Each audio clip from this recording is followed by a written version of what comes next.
Welcome to the Political Bridge. I am Ada, your host. Today we confront a sharp public health concern facing the nation.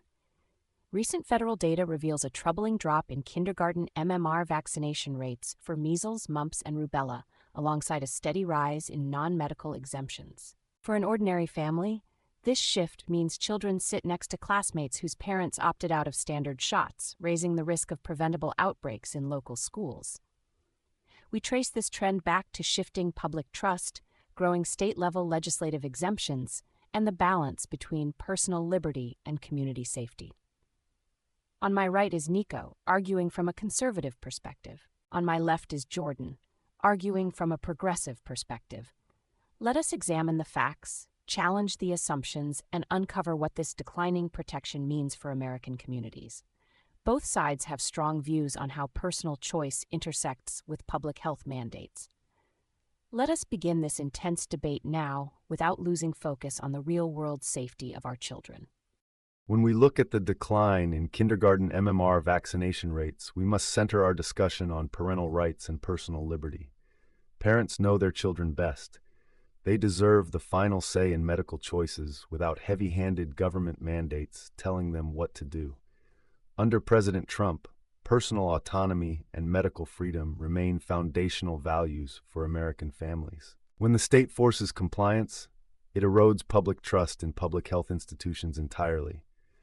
The rising number of non-medical exemptions reflects a growing and understandable skepticism toward bureaucratic overreach. Instead of using coercive mandates, public health officials must earn back the trust of families through transparent data and open dialogue. Government coercion always backfires, driving people further away from institutional medicine. We can promote health education and voluntary compliance without stripping away individual liberty or penalizing families who hold different values. Protecting public health never requires sacrificing the core constitutional rights of American parents or reducing personal freedom across our states. Voluntary choices protect freedom. Public health is a collective responsibility, and declining MMR vaccination rates put entire communities at grave risk. When kindergarten vaccination coverage drops below the herd immunity threshold, vulnerable infants, children undergoing cancer treatments, and immunocompromised neighbors face severe danger. The debate over kindergarten MMR vaccination rates is not just about individual choice. It is about protecting children who cannot safely receive vaccines themselves. When exemption rates climb, preventable diseases like measles make a dangerous comeback in local schools. We see the real-world consequences when a sick child walks into a crowded classroom and sparks an outbreak that shuts down local services. A progressive approach demands that we safeguard the collective well-being of the public through consistent, science-backed standards. We must address misinformation campaigns that prey on parent fears and ensure public schools remain safe havens for every child. Protecting our communities requires strong standards, robust education, and reliable enforcement to keep preventable diseases from spreading. Nico emphasizes parental autonomy and the danger of state coercion. Jordan stresses collective safety and the absolute necessity of herd immunity. Let us push deeper into the core mechanics of this issue. Nico, how do you reconcile absolute parental choice with the documented rise of measles outbreaks in communities with low vaccination rates? Jordan, how do you address the deep erosion of public trust in federal health agencies without resorting to mandates that clearly alienate millions of families? Jordan claims that declining MMR rates automatically threaten community safety, but that argument ignores local context and actual risk distribution. Outbreaks tend to be localized and small, and they are managed effectively by existing public health responses without needing broad mandates. When Jordan talks about collective safety, she ignores the damage done by heavy-handed government mandates that alienate parents and destroy institutional trust. Trust is earned through honesty, not through top-down mandates from federal bureaucrats who dismiss legitimate questions.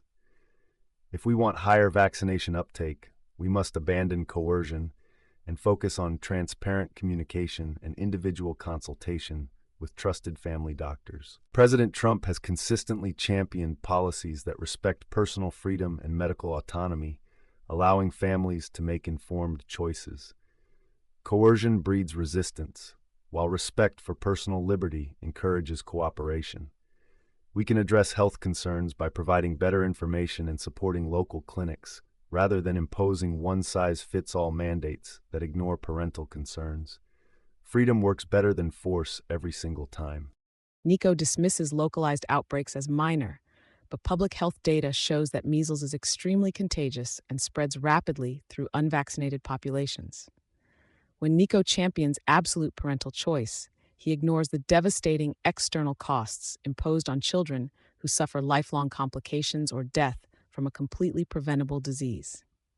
A parent's right to choose ends when it directly harms the health and safety of other people's children in a shared classroom.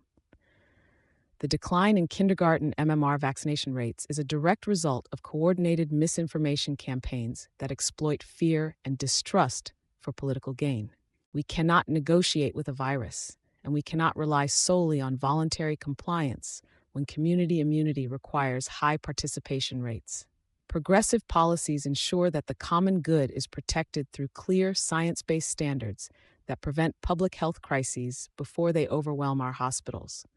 Protecting children requires collective action, strong accountability, and uncompromising support for proven medical science.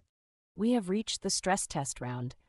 Nico, your argument relies heavily on voluntary trust, yet you offer no concrete mechanism to stop an outbreak once herd immunity collapses in a school district.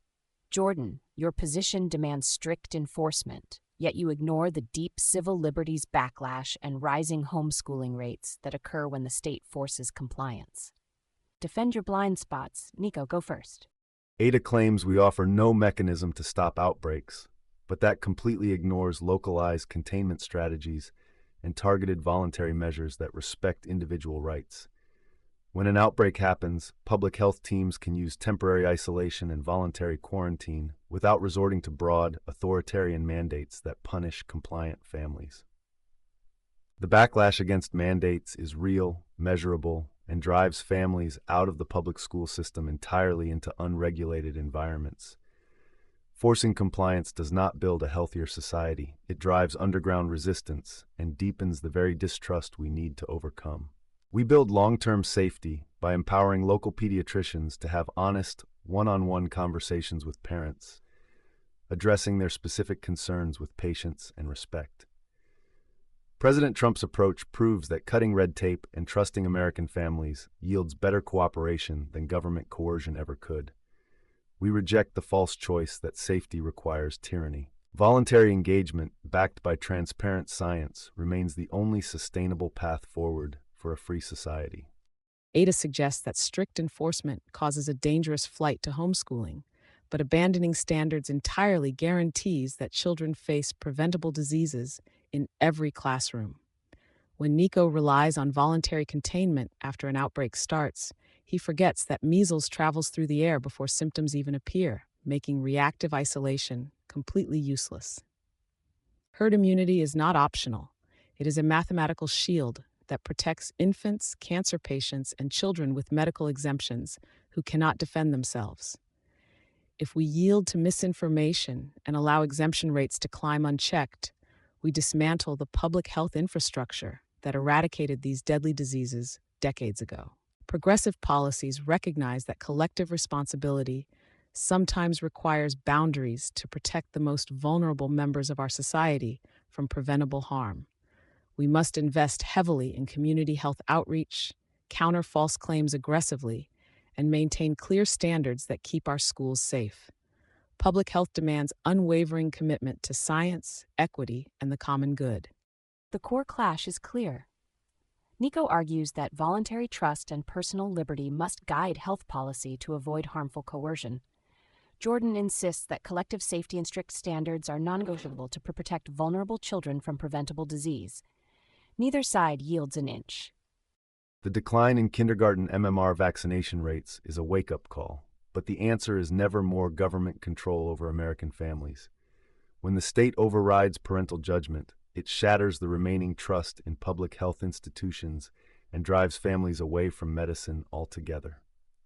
True public health is built on cooperation, transparency, and deep respect for the individual liberty of every American parent.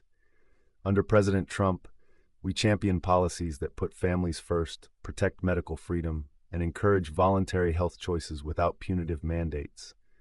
We can achieve high health standards by empowering local doctors and respecting personal autonomy rather than treating parents like adversaries. Let us choose a path of trust, education, and freedom that strengthens our communities without violating our constitutional rights. Protecting our children means respecting the foundational freedom that makes this nation great. Thank you for listening to our conservative perspective on this vital public health issue today. The debate over kindergarten MMR vaccination rates touches the very core of how we care for each other as a society.